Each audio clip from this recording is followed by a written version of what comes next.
로마서 15장 4절부터 7절 말씀까지 함께 읽습니다. 무엇이니 전에 기록된 바는 우리의 교훈을 위하여 기록된 것이니 우리를 위하여 인내로 또는 성경의 위로로 소망을 가지게 합니다. 이제 인내와 위로의 하나님이 너희로 그리스도 예수를 본받아 서로 뜻이 같게 하여 주사 한 마음과 한 입으로 하나님 곧 우리 주 예수 그리스도의 아버지께 영광을 돌리게 하려 하노라. 그러므로 그리스도께서 우리를 받아 하나님께 영광을 돌리신 것 같이 너희도 서로 받으라. 아멘. 사실은 8절 이후부터 오늘 살펴보려고 했는데 다루지 못한 부분들이 많아서 4절부터 7절 말씀을 다시 한번 좀 살펴보려고 합니다. 4절 말씀에 보면 교훈, 인내, 위로, 소망이라는 단어가 기록되어 있고 5절 말씀에서도 인내, 위로라는 말씀이 반복되어 나오는 단어들이 있죠. 먼저 4절 말씀에 보면 무엇이니 전에 기록된 바는 우리의 교훈을 위하여 기록된 것이다 라고 사도 바울이 로마교회 성도들에게 이야기를 합니다. 여기서 전에 기록된 바는 이라고 했을 때 또 우리의 교훈을 위하여 기록된 것이라고 얘기하고 있을 때 무엇을 얘기하는 걸까요? 사도 바울이 우리의 교훈을 위하여 기록된 것이 뭐겠어요? 하나님의 말씀이겠죠. 왜 그렇습니까? 디모데후서 3장 16절 17절에 보면 모든 성경은 하나님의 감동으로 되어 것으로 첫 번째가 뭐예요? 교훈과 책망과 바르게 함과 의로 교육하기에 유익하니 이는 하나님의 사람으로 온전하게 하여 모든 선한 일을 행할 능력을 갖추게 하려 합니다 라고 말씀하셨어요. 그러니까 여기서 말하는 사도 바울이 전에 기록된 바라고 얘기했던 것은 이 당시에 신약 성경이 아직 완성되기 전이니까 구약의 성경을 말하는 것이겠죠. 그러니까 구약 전체의 내용 그리고 신약 이 말씀의 내용은 저 여러분에게 어떤 교훈을 주시기 위한 목적으로 주셨다는 거예요. 성경의 저자는 누굽니까? 하나님이시죠. 왜냐하면 제가 좀 전에 읽어드렸던 디모데후서 3장 16절 초반에 이렇게 있죠. 모든 성경은 하나님의 감동으로 된 것이다 라고 얘기했습니다. 그러니까 1600년 동안 40여 명의 저자를 통해서 이 성경이 씌워졌지만 성경의 원래의 저자는 인간이 아니라 그들을 통해서 쓰게 하신 하나님이 성경의 원래의 저자시라는 거야. 그러니까 여러분 성경을 우리에게 하나님이 주셨을 때에는 이 성경을 우리에게 주신 목적과 이유가 있을 거 아닙니까? 그렇죠? 여러분들이 앉아있는 의자, 제가 서 있는 이 강대상, 제가 사용하고 있는 마이크, 여러분과 제가 사용하고 있는 핸드폰, 이 모든 세상에 만들어진 물건들은 다 어떤 용도를 위해서 만들어졌을 거 아닙니까? 용도 없이, 목적 없이 존재하는 것은 이 세상에 존재하지 않습니다. 저와 여러분들도 마찬가지죠. 그래서 골로새 1장에 보면 하나님이 이 세상 모든 만물을 창조하셨다라고 말하면서 이 세상 모든 만물의 창조의 목적이 있다고 말씀하십니다. 뭡니까? 골로새 하지만 이 모든 만물의 창조 목적은 그를 위하여 창조되었다고 말씀하시잖아요. 그래서 그는 예수 그리스도를 얘기하는 거죠. 그죠? 이 세상 모든 만물의 창조 목적은 누구를 향하고 있어요? 그 목적이 예수 그리스도를 향하여 있다는 말입니다. 그러니까 여기서 말씀하고 있는 모든 만물이라는 것은 눈에 보이는 만물뿐만 아니라 눈에 보이지 않는 이 세계 너머에 있는 하나님 나라, 지옥, 마귀, 그리고 선악과 우리가 보지도 못했죠. 그리고 출애굽 사건, 구약의 여러 가지 절기들, 그리고 많은 율법들, 이 모든 목적들이 다 누구를 향하여 있다고 말씀하는 겁니까? 우리 주 예수 그리스도를 향하여 있다고 말씀하시는 거예요. 그러니까 왜 하나님께서 굳이 선악과를 동산 중앙, 에덴 동산 중앙에 심어 놓으셨을까요? 여러분 그런 생각 한번 해보신 적 알았어요? 괜히 하나님께서 그냥 아담과 하와가 좀 먹지 않게끔 동산 저 구퉁이에 좀 숨겨놓으시면 안 돼요? 만드시더라도. 근데 꼭 성경을 보면 뭐라고 되어 있습니까? 동산 중앙에 그거를 만들어 놓으셔서 그냥 괜찮은 그냥 시답지 않은 사람들이 볼 때 별로 관심을 줄 수 없는 그런 나무라면 그냥 넘어갈 텐데, 사단이 와서 아담과 하와를 통해서 유혹하니까 그 선악과의 열매가 어떻게 보였다고 합니까? 먹기 좋을 정도로 탐스럽게 보였대잖아. 근데 그런 나무를 왜 꼭 동산 중앙에 심어놓으시냐고요.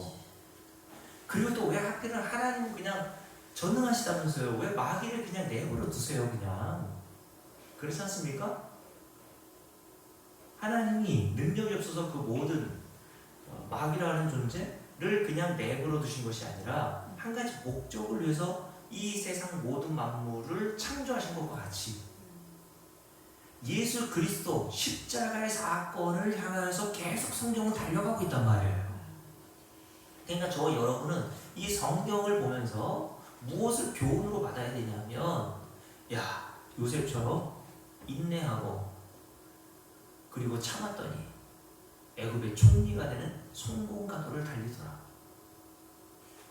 요셉이 꿈을 하나님으로 2번 꿈으로 계시를 받아서 많은 사람들의 선망의 대상인 애굽의 총리가 되었더라. 그러니까 우리도 꿈을 꿉시다. 비전을 가집시다.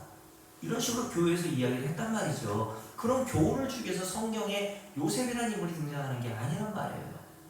아담과 하와가 등장해서 선악과를 먹은 게 아닙니다. 마귀를 하나님이 그냥 힘으로 내버려 두신 것이 아니란 말이에요. 그 모든 이 세상 모든 만물은 예수 그리스도를 증거하기 위한 목적으로 등장하는 도구일 뿐입니다. 맞습니까? 그러면 여러분, 하나님이 만드신 이 모든 만물의 목적이 예수 그리스도를 향하여 있다면 골로새 1장 16절에 분명히 말씀하셨죠? 모든 만물이 그를 통하여 그로 말미암아 창조되었고, 믿습니까? 근데 저와 여러분을 비롯한 모든 이 세상 모든 만물의 창조 목적은 뭐예요? 예수 그리스도를 위하여 창조하셨단 말이에요. 그러면 여기에 성경도 포함되어야 됩니까? 되지 말아야 합니까? 포함되어야 하겠죠. 이 세상 모든 만물 가운데는 저와 여러분이 들고 있는 이 성경도 포함되어 있단 말이에요. 그러니까 성경을 하나님께서 저와 여러분에게 주셔서 무언가를 교훈하시고자 하시는데 그 교훈의 목적의 방향이 어디로 흘러가야 합니까? 예수 그리스도와 십자가로 흘러가야 돼요. 이 성경은 창세기부터 요한계시록까지 전체의 내용은 우리에게 이 세상에서 어떻게 하면 잘 살게 할까라고 하는 교훈을 주려고 주신 목적이 아니에요.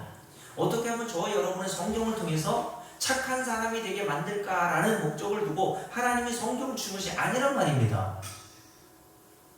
성경의 목적은 이 세상 모든 만물의 창조의 목적과 같이 하나님의 아들 예수 그리스도를 향해 가고 있는 거예요. 그래서 요한복음 5장에 주님께서 뭐라고 말씀하셨습니까? 모든 성경은 곧 나에 대하여 증언하고 있다고 그랬어요. 예수님이 요한복음 5장에서 모든 성경이라고 이야기했을 때 그 성경은 어디를 가리킬까요? 그때 신약이 없었단 말이에요. 2000년 전에. 구약 성경 전체를 얘기하는 거예요.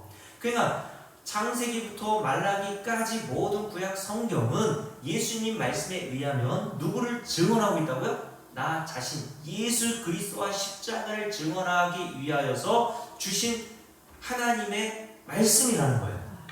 성경이 저자이신 하나님은 이 성경을 사람들 40명을 통해서 1600년 동안 쓰게 하실 때 일관성 있게 계속 예수 그리스도의 십자가를 목적으로 하여서 쓰게 하셨단 말이죠.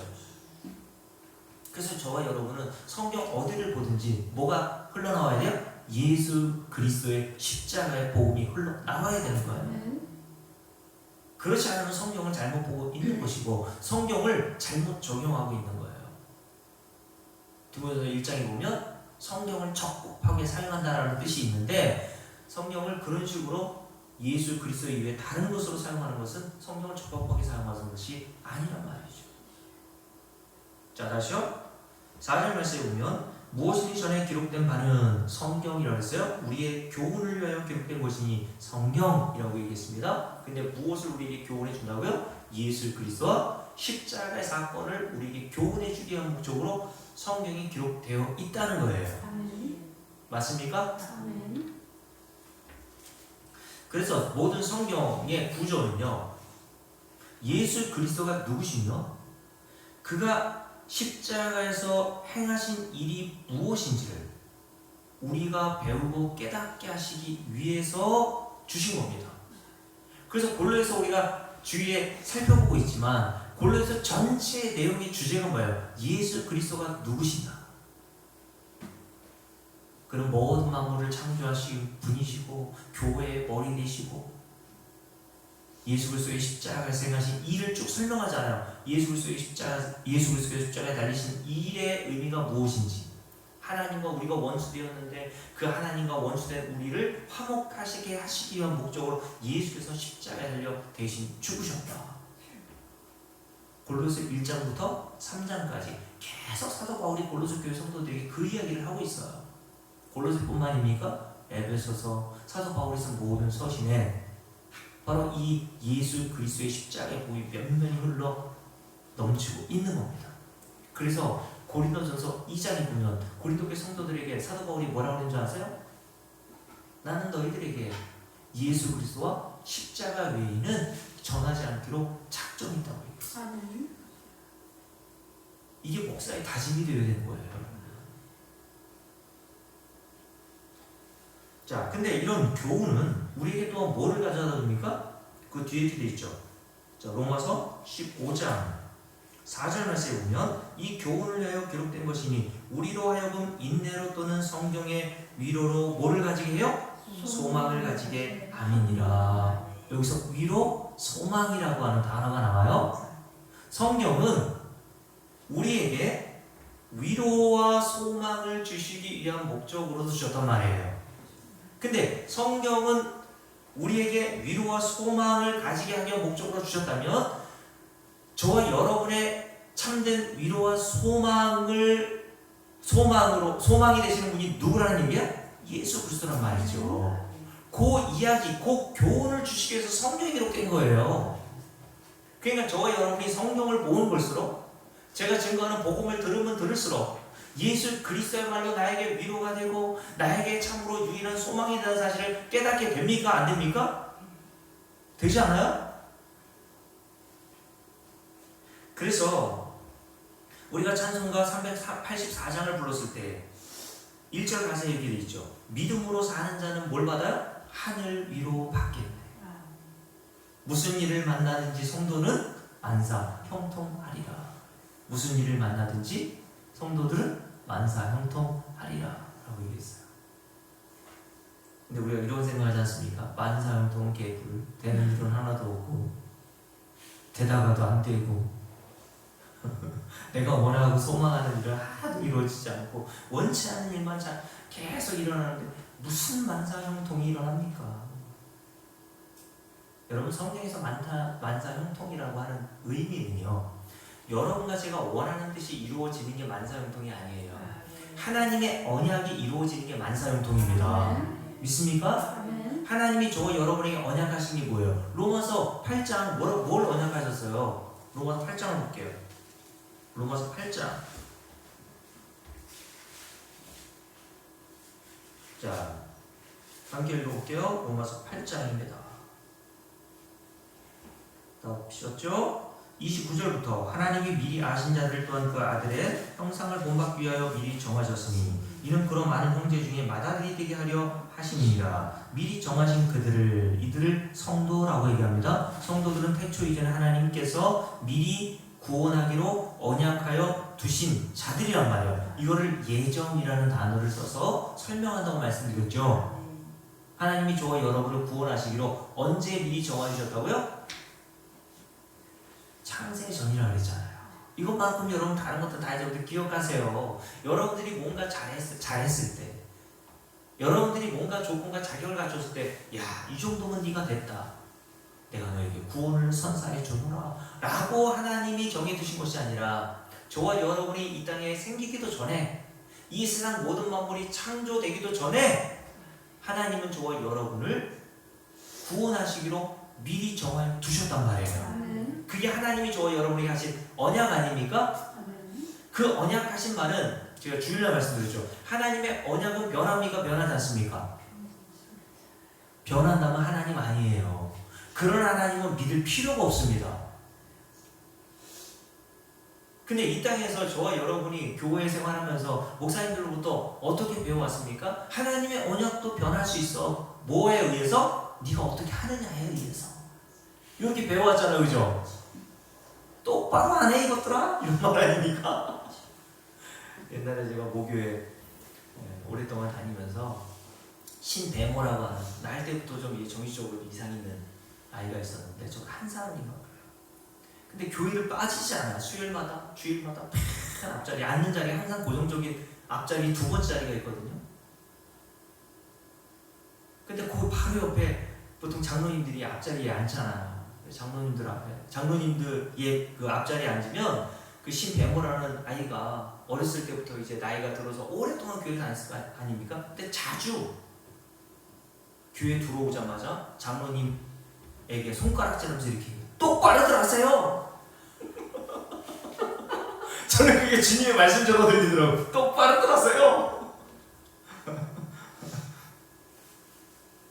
여러분, 주님의 언약은 우리의 행위에 의해서 변합니까?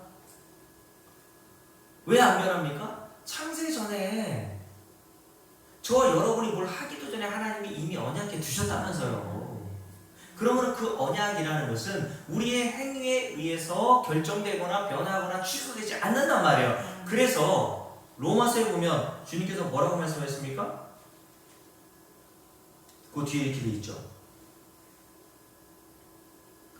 31절 말씀을 보세요. 그냥 쭉 읽을게요. 30절 말씀 봅니다. 또 미리 정하신 것들을 또한 어떻게 하세요? 부르시고 부르신 것들을 또한 의롭다 하시고 의롭다 하신 것들을 또한 영원롭게 하실 거예요. 하셨다고 되어 있어요. 하셨다, 완성, 끝났다 이런 말씀하시는 거예요. 너희 구원은 이미 창세전에 주님께서 정하여 두실 때, 언약하여 두실 때 이미 다 끝난 거야. 왜요? 영원이라는 시간 안에서는요, 시간의 개념이 없잖아요. 우리가 사는 이 세상에서나 시간의 개념이 있지. 하나님이 무슨 시간의 개념이 있습니까? 그래서 하나님을 영원하신 하나님이라고 그러는 거예요. 하나님에게 시간이 없단 말이에요. 그러니까 하나님이 선택하시고 결정하실 때 이미 다 그때 끝난 거예요. 이게 우리에게 얼마나 위로가 됩니까? 성경은 이 말씀을 통해서 우리에게 위로를 주시는 거예요. 너 끝났어. 다 끝났어. 이게 저에게도요, 목사님 저에게도 얼마나 위로가 되고 소망이 되는 말씀인지 몰라요. 왜요? 저는 목사라도요, 저 자신의 내면에 있는 상태를 너무나 잘 알고 있거든요. 변화무쌍하고 조금만 어려움이 오면 목사도 흔들린다니까요. 목사가 가끔 의심이 들 때가 있어요. 그럴 때마다 하나님께서 똑바로들 하세요 라고 하면서 똑바로 안 하면 너 지옥이야, 취소야, 언약한 거라도 넌 취소할 수 있어, 취소가 될 수 있어 라고 하셨다면 얼마나 불안하겠어요. 근데 성경에서 계속 우리에게 말씀하는 게 뭡니까? 하나님이 아브라함 때부터 이스라엘 백성들을 어떻게 하시겠다고 다 언약해 두셨죠. 그래서 400년 후에 이스라엘 백성들이 애굽에 들어갔다가 뭘 잘한 게 있어서 구원하십니까? 하나님이 일방적으로 아브라함에게 행하셨던 그 언약을 지키기 위해서 그들을 구원해 내시잖아요. 그들이 뭘 잘한 게 있어서 하나님 나라의 모형이 가나안 땅으로 들여보내십니까? 하나님이 아브라함 때부터 맹세하신 그 언약을 지키시기 위해서 그들의 행위와는 관계없이 그들을 가나안 땅으로 인도해 들이시는 겁니다. 이 모든 모형을 우리에게 모형이 무엇을 교훈해 줍니까? 우리의 구원과 영생이라는 것은 우리의 행위와 우리의 의지와 결단에 의해서 결정되는 것이 아니라 태초 이전에 하나님께서 저와 여러분에게 미리 정하신 자들을 구원하시겠다고 하신 그 언약에 의해서 우리의 구원은 영원토록 유지가 되고 안전하다라고 말씀하시는 거예요. 이런 말씀을 들었을 때 여러분 마음에 위로가 되지 않아? 이런 말씀이 우리에게 소망이 되지 않습니까? 그러니까 성경이라는 것은 하나님께서 예수 그리스도를 통해서 태초 이전부터 너를 구원하기 위해서 내 아들을 이렇게 십자가에 내어 놓을 거야 라고 하는 그 언약하신 말대로 예수께서 십자가에 달려 죽으셨고 그 죽으심으로 하면 저와 여러분이 거저 구원을 얻은 거예요.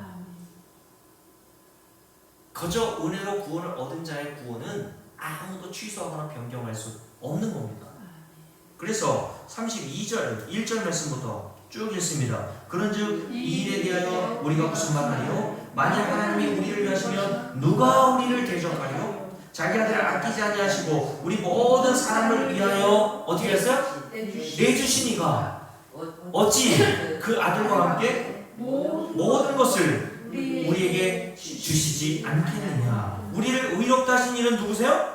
하나님이시란 말이에요. 그러니까 3, 4절 이런 하나님이 의롭다 하신 자들을 누가 정죄할 수 있느냐. 죽으실 뿐만 아니라 다시 살아나신 이는 그리스도 예수시니 그는 하나님 우편에 앉아 계신 자요 우리를 위하여 간구하시는 자신이라. 그러니 누가 우리를 그리스도의 사랑에서 끊으리요? 환난이냐 공고냐 박해냐 기근이냐 적신이냐 위험이냐 칼이냐. 여기 다 넣어보세요. 다 넣어보세요. 제사 떠먹는 거냐? 예? 심지어는 자살이냐 동성애냐 이런 모든 것까지 다 넣으시란 말이에요.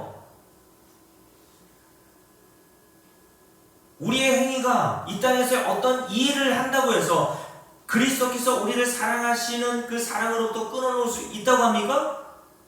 없다고 합니다. 그래서 39절 마지막 절에 뭐라고 했어요? 우리를 우리 주 그리스도 예수 안에 있는 하나님의 사랑에서 결단코 끊을 수 없으리라. 그러면서 38절에서 사도 바울이 뭐라고 합니까? 나는 요것만 확신해. 하나님의 언약 예수 그리스도를 통해서 우리를 구원하시기로 작정하신 그 언약만 내가 확신하고 그 언약의 소망을 둔다는 말이에요. 여러분, 하나님은 자신의 언약, 태초 이전의 언약을 행하신 것을 역사 속에서 하나도 잃어버리거나 하나도 취소 없이 다 반드시 이루어내시는 분입니다. 그래서 요한복음 6장에서 주님이 뭐라 그러셨어요? 요한복음 6장에서 나는 내 아버지의 뜻을 행하러 왔다고 하셨잖아요. 그 아버지의 뜻이 뭡니까? 아버지께서 내게 주신 자들이 있단 말이에요. 예수님이 그러죠. 아버지께서 나에게 구원하러 가신 자들, 이게 로마서 8장에서 어떤 자들이요? 미리 하나님이 구원하시기로 정하여 주신 자들, 성도들을 얘기하는 거예요. 그 성도들을 구원하라고 하나님이 그 명단을 예수에게 주셨단 말이에요. 그 명단에는 이미경, 이금희, 네? 김영희, 최미영, 이건철, 박금당, 우인남, 강정순 성도들의 이름이 쫙 있단 말입니다. 그 명단이 언제 기록된 거예요? 창세전에.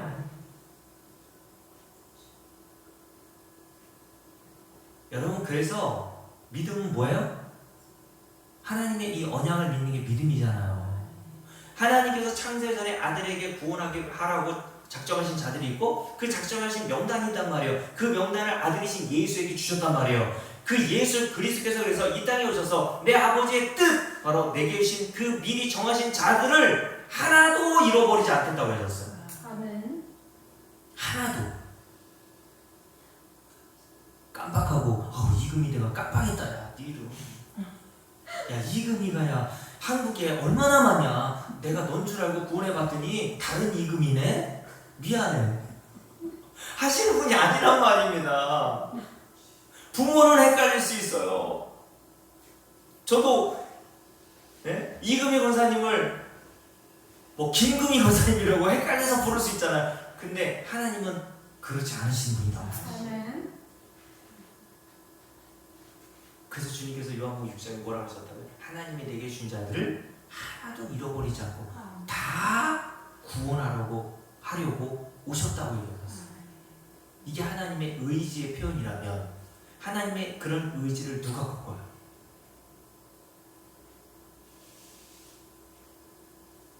하나도 잃어버리지 않겠다고 하신 그 주님의 의지를 누가 꺾을 수 있겠습니까? 누가 취소시킬 수 있겠어요? 아무도 없어요. 아멘. 이게 성경에서 우리 교훈하고 있는 내용 아닙니까?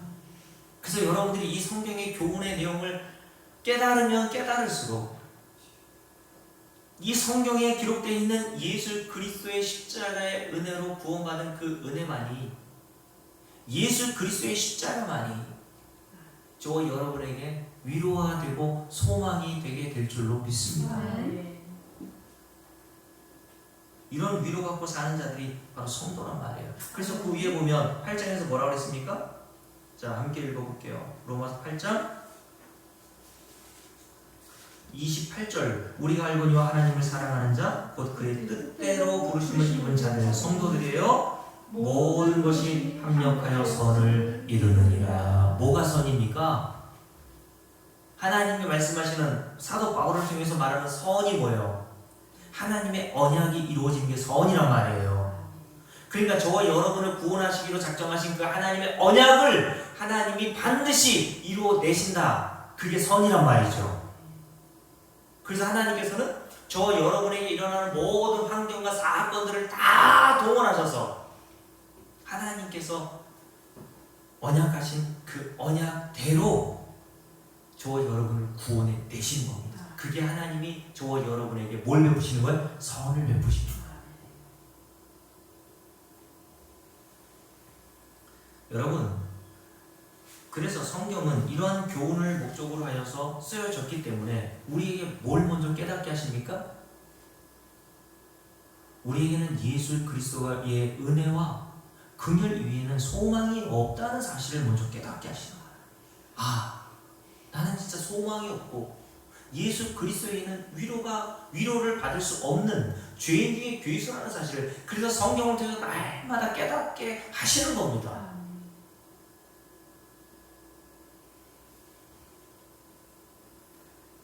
그래서 성경은 히브리서 4장에서 뭐라 했습니까? 날성 검보다 더 예리한 검과 같아서 저와 여러분이 사람들이 알 수 없는 그 내면의 깊은 곳에 있는 그 모든 죄성을 다 발가벗기 채 드러내신다고 하셨어요. 그래서 성경은 거울이라고도 비유했지 않습니까? 저는 이렇게 또 비유하고 싶어요. 제가 어렸을 때 우리 김혜고 사님 뭐 있었겠죠? 구정물이라고 있었지 않습니까? 구정물이요, 그죠?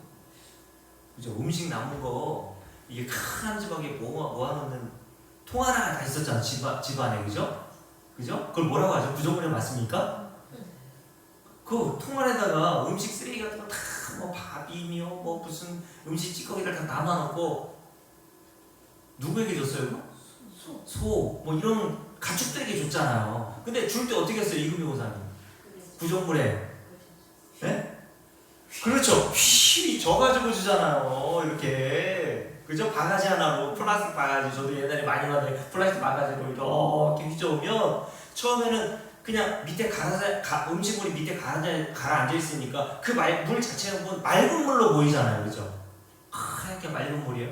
근데 가축에게 밥을 먹이기 전에 그 바가지로 휘 밑을 저어주면 음식물 쓰레기가 다 위로 올라가지고 그 물 자체가 다 혼탁해지지 않습니까? 해보셨죠? 여러분, 그게 하나님의 말씀의 역할이란 말이에요. 우리는 모른단 말입니다. 우리의 죄성. 예레미야 17장 9절에서 말씀하셨던 심히 만물보다 부패한 것은 우리의 마음이라고 그랬는데 우리는 몰랐단 말이에요, 그게 난지를. 근데 하나님의 말씀이라는 바가지가, 하나님께서 그 바가지를, 말씀이라는 바가지를 손에 드시고 이금희 권사님 마음에서 휘휘 저어 오신단 말이에요. 야, 이거 봐라, 이거 봐. 어떠냐? 이게 네 마음이야, 이게. 이 구정물이 바로 네 인간의 마음이야. 그래서 주님이 뭐라 했습니까? 모든 이 세상의 만물보다 진짜 부패하고 쓰레기 같은 것이 우리의 마음이라고 했습니다.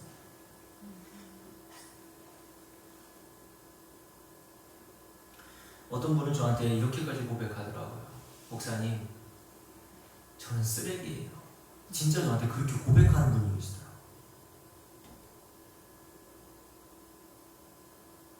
여러분, 성경이 왜 우리에게 그런 역할을 먼저 하십니까? 하나님의 말씀으로 그렇게 우리의 모든 죄가 발가벗기지 다 드러나게 되어야 진짜 우리의 소망과 우리의 위로가 되시는 예수에게 달려가게 되기 때문에 그래요. 그래서 히브리서 4장에서 이렇게 말씀하시죠. 히브리서 4장을 볼까요? 히브리서 4장 한번 봅니다. 히브리서 4장을 한번 보세요.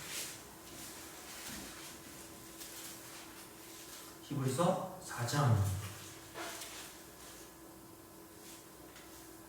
자, 제가 좀 전에 말씀드렸던 하나님 말씀의 역할에 대해서 히브리서 기자가 이렇게 얘기했죠. 12절 하나님 말씀은 살아있고 활력이 있어 좌우의 어떤 날성모보다 예리하여 혼과 영과 및 관절과 골수를 찔러 쪼개기까지 하며 또 마음의 생각과 뜻을 판단하나니 드러내나니. 우리의 마음과 생각을 누구밖에 모릅니까? 하나님 이외에는 알지 못해요. 아멘. 근데 저와 여러분 좀 알잖아. 근데 하나님의 말씀이 우리에게 마음 깊은 곳에 치고 들어와서 우리가 보이고 싶지 않았던, 볼 수 없었던, 깨닫지 못했던 그 모든 것들을 다 수면 위로 드러나게 하신단 말이에요. 그래서 13절을 함께 했습니다. 지으신 것이 이렇게 하나도 하나님 앞에 나타나지 않음이 없고 우리의 결산을 받으실 이의 눈앞에, 결산이라는 것은 심판이라는 뜻입니다. 우리를 심판하실 하나님의 눈앞에 만물이 다 이렇게 벌거벗은 것 같이 드러나느니라. 여러분, 하나님은 공의의 하나님이세요. 죄를 참아 보지 못하시는 분이라고 되어 있어요. 시편에 보면 다윗이 하나님에 대해서 주는 악을 기뻐하지 아니하시고 죄인과 함께 거하실 수 없는 분이라고 얘기했어요. 그럼 저와 여러분이 도무지 하나님과 함께 거할 수 있는 대상이 맞습니까? 그렇지 않다는 사실을 하나님께서 이 말씀이라는 도구를 통해서 우리에게 깨닫게 하신단 말이에요. 그러니 하나님의 심판대 앞에 섰을 때 저와 여러분은 다 당장 심판을 받아 멸망을 받아 마땅한 자들이라는 것을 깨닫죠. 아, 나에게는 아무런 소망이 없구나. 그래서 하나님은 성경을 통해서 첫 번째로 하시는 일이 뭐예요? 낙심케 하십니다. 나를 보면 낙심되는 거예요. 그래서 여러분, 시편 40편을 쓴 사도래요, 자꾸 다윗이 이렇게 고백했습니다. 하나님, 나의 죄가 머리털보다 많사오니 내가 낙심이 되옵니다. 여러분, 다윗이 저와 여러분보다 무슨 그리 큰 죄를 범했길래 이런 고백을 할까요? 하나님의 말씀의 역할을 통해서 다윗은 자기의 내면과 자기가 행한 죄가 어떠한지를 깨닫고 하나님의 결산하실, 심판하실 그날 나는 소망이 없는 영원한 지옥 형벌로 들어가야 될 자라는 사실을 깨닫게 된 거예요. 그래서 저와 여러분은 반드시 하나님께서 말씀을 통하여서 첫 번째로 하시는 일이 뭡니까? 낙심시키세요. 괴롭게 하십니다. 전에는 죄가 죄로 여겨지지 않았는데 이제는 말씀을 통해서 그게 죄로 여겨지는 거예요. 그래서 성도는 전에는 그 죄를 짓고도 괴롭지 않았거든요. 근데 그 죄가 무엇인지를 깨닫게 되니까 괴롭습니다. 그래서 사도 바울이 로마서 7장에서 뭐라고 했습니까? 내 안에는 선한 것이 하나도 없다. 아멘. 나는 선을 행한 것이라고는 하나도 없는 자다. 오라 나는 공고한 자로다. 이 사망의 몸에서 누가 나를 건져내려고 하는 탄식을 하지 않습니까? 이게 뭐라고요? 말씀, 하나님의 말씀의 역할이에요. 그래서 여러분은 매일 교회에 오셔서 복음의 말씀을 통해서 그 말씀이 치고 들어오면, 제가 말씀은 검이라고 그랬잖아. 근데 그 검은 제가 전에 말씀드렸죠. 2000년 전에 수술용 칼을 얘기하는 거거든요. 수술용 칼 메스가 옛날에는 무슨 그 마취제가 제대로 있었겠습니까? 마취도 안 하고 생사를 찢는 거예요. 그때 얼마나 고통스럽겠어요, 여러분? 제가 요즘 자주 세종에 있는 치과를 가서 이제 제가 이빨 하나를 뺐지 않습니까? 이제 선천적으로 잇몸이 안 좋아가지고 이쪽도 또 하나 흔들린다고 하더라고요. 그래서 하나를 빼고 또 잇몸도 약하고 또 뼈도 약해가지고 뼈 이식 수술 받고 남들보다 뼈가 또 약하니까 또 한참 더 기다려야 된대요. 그 이를 뺄 때 그 감각 알잖아. 보시는 거 알죠? 벤치로 돌려가지고 그냥 또 임플란트 하기 전에 여기다 뭘 박아놔야 되거든요. 드라이버로 막 뚫으면서 막 탄내 좀 나고.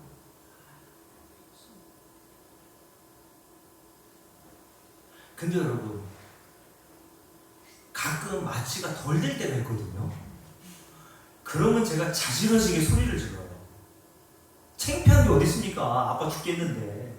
근데 거기는 그 병원은요, 부부가 같이 하는 치과 병원인데 남편은 이제 성인들 담당하고 아내는 치과에서는 아이들 담당하거든요. 근데요, 가면요, 아침 그냥 9시 반부터 그 개원을 해가지고 치료를 하는데 그 비명과 울부짖음과 고통에 몸부림치는 그 아이들의 소리를 들으면서 여기가 지옥이구나.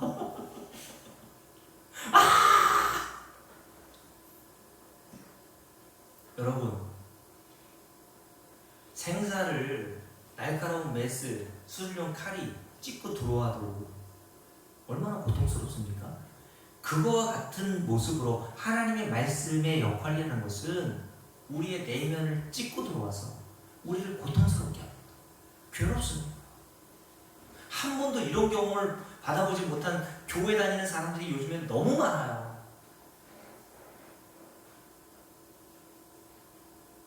근데 하나님께서 왜 이런 일을 행하십니까? 목적이 뭐예요? 우리에게 뭘 주시기 위해서? 위로와 소망을 주시기 위해서.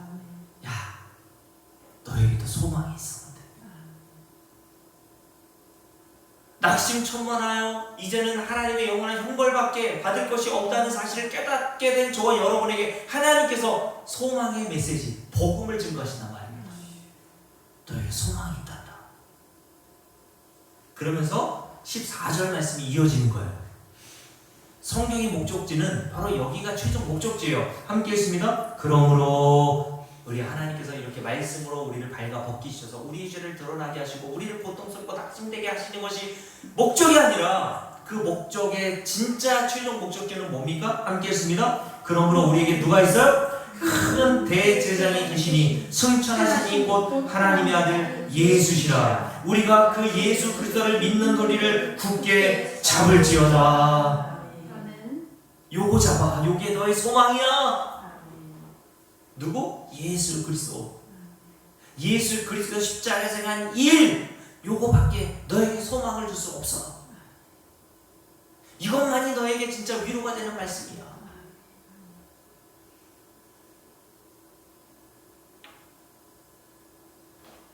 여러분, 이것이 성경의 역할입니다. 그래서 15절부터 쭉 읽어볼게요. 우리에게 있는 대제사장 예수죠. 우리의 연약함을 동정하지 못하실 리가 아니요 모든 일에 우리와 똑같이 시험을 받으신 이로되 죄는 없으시니라. 그러므로 우리는 긍휼하심을 받고 때를 따라 돕는 은혜를 얻기 위하여 은혜의 보좌 앞에 담대히 나아갈 것이니라. 이제 예수 그리스도 때문에 우리가 하나님 나라에 담대히 들어갈 은혜를 얻었다는 거예요. 그래서 히브리서 10장을 볼까요? 히브리서 10장을 보세요. 19절 함께 읽습니다. 그러므로 형제들아 우리가 뭐를 힘입어? 19절 예수의 피를 힘입어 성소에 들어갈 담력을 얻었나니. 여기 성소는 하나님 나라의 상징이요, 비유요, 그림자요, 모형입니다. 그래서 대제사장이 1년에 한 차례만 하나님의 임재의 상징인 언약궤가 놓여있는 이 지성소라는 곳에 들어갔잖아요. 아무도 못 들어갔단 말입니다. 죄인은 못 들어가요. 근데 1년에 단 한 차례 대제사장인 아론이 하나님의 임재의 상징인 그 언약궤가 있는 지성소에 뭐를 들고 갈 수 있었습니까? 어린 양의 피를 들고는 갈 수 있었어요. 그 피가 뭐예요? 예수 그리스도의 피였단 말이에요. 그 예수 그리스도의 피로 말미암아 저와 여러분이 하나님 나라에 들어갈 담력을 얻었나니 그 일은 우리를 위하여 휘장 가운데로 열어놓으신 새로운 살 길이요 휘장은 곧 그의 육체니라. 아멘. 아, 이제 나에게 살 길이 있구나. 이제 나에게 살 길, 살 소망이 있구나. 그게 뭐예요? 예수 그리스도 십자가의 은혜라는 거예요. 성경은 이 교훈만을 주기 위해서 저와 여러분에게 쓰여졌고 저와 여러분에게 주신 거란 말이죠. 그러니 성도는 가면 갈수록 하나님의 말씀의 사역, 히브리서 4장을 다시 넘어보면 하나님께서 이 말씀의 사역을 통해서 먼저 우리의 모든 죄를 벌거벗기신 다음에 그런 다음에 최종 목적지를 어디로 인도하신다고요? 우리에게 큰 대장의 신이 승천하시니 곧 하나님의 아들 예수시라. 우리가 믿는 도리를 어떻게 하라고요? 굳게 잡을지어다. 요거 붙들어야 돼. 요게 너의 소망이야. 요게 너의 유일한 위로가 될 수 있는 거야. 하나님께서 저 여러분에게 예수의 손을 다 붙들게 하신다. 그래서 찬송가에도 이런 찬송이 있죠. 우리가 이 세상 떠날 때에 뭐를 잡아요? 이건철 목사의 손을 굳게 잡고. 그럼 못 들어갑니다. 하나님 나라. 이금희 목사님 누구의 손을 꼭 붙들어야 돼요? 누구 손목을? 예수의 손목을 굳게 붙들어야 돼요.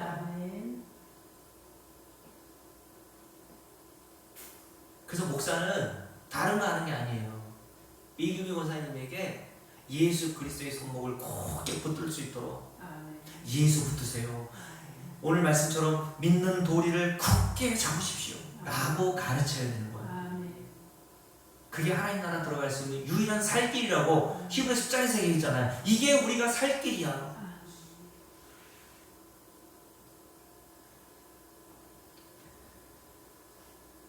이 세상 육신 장막을 벗을 때 예수의 손목을 굳게 잡고 그 뒤에 어떤 가사 나오죠?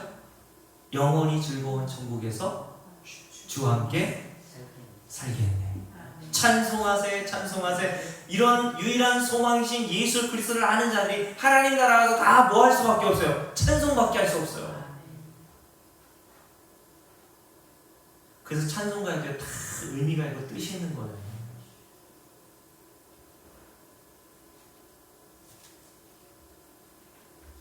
여러분, 그래서 성경은 우리에게 하나님의 긍휼과 자비가 나타난 예수 그리스도 이외에는 어떤 소망과 어떤 위로도 얻을 수 없다는 사실, 그 교훈을 우리에게 계속 전달해 줍니다. 디도서 3장 하나 볼까요? 그래서 사도 바울이 영적인 아들 디도에게 쓴 편지인 디도서에 보면요, 이런 말씀이 기록되어 있죠.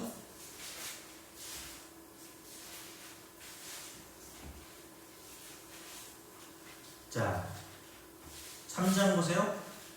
3절 함께 읽습니다. 우리도 전에는 어떤 자? 어리석은 자요, 순종하지 아니한 자요, 속은 자요, 여러 가지 정욕과 행락에 종노릇한 자요, 악독과 투기를 일삼은 자요, 가증스러운 자요, 피차 미워한 자였으나 우리 구주 하나님의 뭐가? 자비와 뭐가? 사람 사랑하심이 나타날 때 어디에서? 십자가에서.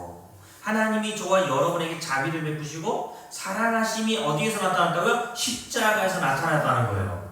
그래서 로마서 5장 8절에서 뭐라 했습니까? 우리가 아직 원수 되었을 때에 그리스도께서 저와 여러분에서 죽으심으로 하나님께서 저와 여러분에게 한 사랑을 그 십자가에서 확증하셨다. 도장 꽝 찍어 놓으셨다는 거예요. 그래서 제가 전에 말씀드렸잖아요. 하나님이 이금희 권사님을 사랑하시는 증거는 세상에서 내가 원하는 대로 잘 되는 게 아니라니까요. 자식 잘 되는 게 아니에요. 십자가에서 드러난 거예요. 사랑 사랑하심이 나타났을 때에 함께 했습니다. 중요한 구절이죠. 우리를 구원하시되 우리가 행한 바 의로운 행위로 말미암지 아니하고 주를 보내세요. 오직 그의 긍휼하심을 따라 중생의 씻음과 성령의 새롭게 하심으로 하셨나니. 뭐로 하셨다고요? 우리의 행위로 말미암아 구원하신 것이 아니라 하나님이 우리를 긍휼하게 보심으로 말미암아. 그리고 5절, 6절입니다. 우리 구주 예수 그리스도로 말미암아. 여기도 주를 보내세요. 그의 긍휼하심으로 말미암아. 우리 구주 예수 그리스도로 말미암아. 왜요? 하나님의 긍휼과 자비가 어디서 나타나겠어요? 예수 그리스도의 십자가에서 나타났다 그랬잖아요. 그래서 우리 구주 예수 그리스도로 말미암아 우리에게 그 성령을 풍성히 부어주사 우리로 그의 은혜를 힘입어. 여기도 주를 보내세요. 그의 은혜를 힘입어. 다 구원은 우리에게 있는 게 아니라 원인이 하나님과 그 아들 예수에게 있다. 요걸 교훈해 주잖아요. 성경은. 은혜를 힘입어. 우리가 뭘 얻었습니까? 하나님 앞에 의롭다 하심을 얻어 영생의 소망을 따라 하나님의 상속자가 되게 하려 하심이라. 이 말이 미쁘도다. 원하건대 너는 이 여러 것에 대하여 굳세게 말하라. 이는 하나님을 믿는 자들로 하여금 조심하여 선한 일을 힘쓰게 하려 함이라. 뭐가 선입니까? 예수 그리스도의 십자가의 은혜만 꼭 붙드는 게 하나님이 보시는 우리의 선한 일이에요. 그러면서 이렇게 얘기했죠. 선한 일을 힘쓰게 하려 함이라. 이것은 아름다우며 사람들에게 유익하니라. 그러나 어리석은 변론과 족보 이야기와 분쟁과 율법에 대한 다툼은 피하라. 이것은 뭐예요? 유익한 것이요 헛된 것이다. 그러니까 여러분 족보 얘기하면 되겠어요 안 되겠어요? 우리 가문이 뭐 어떻고 우리 고조 할아버지가 뭐 순교했다든가 그런 족보 얘기 교회에서 하지 말란 말이에요. 교회에서는 그런 족보 얘기하는 거 아닙니다. 위에 있잖아요. 어떤 게 우리에게 아름다우면 사람들에게 유익하다고요? 그 위의 말씀. 우리의 행위로 말미암아 구원하지 않고 하나님이 그의 크신 긍휼로 예수 그리스도의 은혜로 말미암아 우리를 의롭다 하시고 하나님의 상속자가 되게 하셨단 말이에요. 요게 성도들에게 유익한 아름다운 복음의 말씀이라는 거예요. 그래서 2장을 볼까요? 디도서 2장에 보면요 10절 보세요. 10절 범사에 여기서부터 읽을게요. 이는 범사에 우리 구주 하나님의 교훈을 빛나게 하려 함이라. 그래서 교훈이라는 단어가 나오네요. 하나님의 교훈을 빛나게 하려 함이라.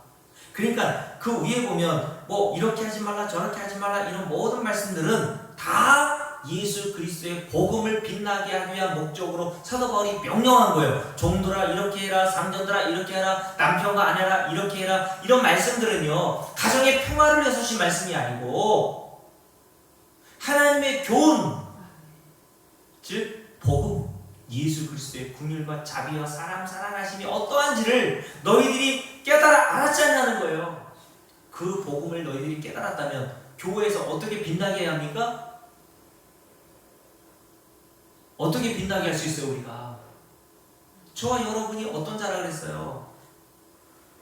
디도서 3장에 우리가 이런 자랑을 했잖아요. 3절 전에는 어리석은 자, 순종하지 않은 자, 속은 자, 정욕과 행락에 종노릇한 자, 악독과 투기를 일삼은 자, 가증스러운 자, 피차 미워한 자들이었다. 이 명사 인정하십니까?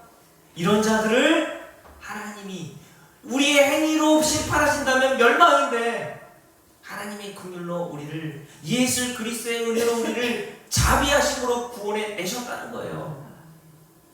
요게 우리가 복음을 통해서 배운 교훈 아닙니까? 그렇다면 여러분들이 교회 안에서 그 복음의 교훈을 하나님의 교훈을 빛나게 하려면 어떻게 해야 되겠어요? 그 은혜를 받은 대로 여러분들이 교회 안에 있는 성도들을 섬기고 용납하고 그래서 로마서 14장에서 하나님이 너 같은 인간도 받으셨으니까 너도 받아 라고 말씀하시는 거예요.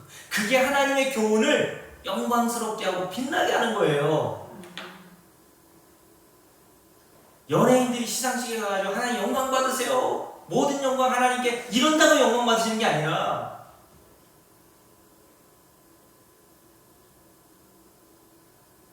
돈 10,000원 한 장 쓰는 것을 아까워하고 인색했던 사람이 이 하나님의 놀라운 복음을 듣고 내가 가지고 있는 것으로 성도를 보살피고 성도를 사랑하는 데 사용하고 그러면 저와 여러분이 그것을 통해서 하나님의 교훈을 빛나게 하는 겁니다.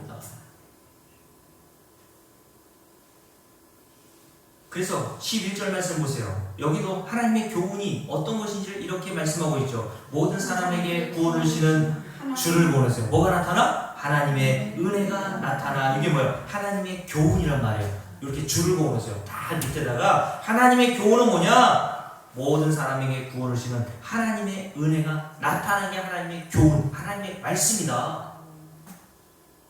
그리고 12절 우리를 향하실 때 경건하지 않은 것과 이 세상의 정욕을 다 버리고 신중함과 의로움과 경건함으로 이 세상에서 살고 복스러운 소망과 우리의 크신 하나님 구주 예수 그리스도의 영광이 나타나심을 기다리게 하시니 그가 우리를 대신하여 자신을 주심은 모든 불법에서 우리를 속량하시고 우리를 깨끗하게 하사 선한 일을 열심히 하는 자기 백성이 되게 하려 하십니다. 아멘. 그래서 고린도 교회 성도들, 고린도 교회 성도들, 에베소 교회 성도들이 이 하나님의 교훈, 복음의 말씀을 깨닫고 하나님의 은혜를 깨닫고 난 다음에 세 가지 열매가 맺잖아. 예수 그리스도의 믿음, 예수 그리스도 이외에는 나에게 소망이 없구나. 이게 예수 그리스도의 믿음이에요. 두 번째, 성도에 대한 사랑. 그 성도의 사랑이 어디서부터 나왔어요? 하늘에 쌓아둔 소망으로 말미암는다 그랬어요.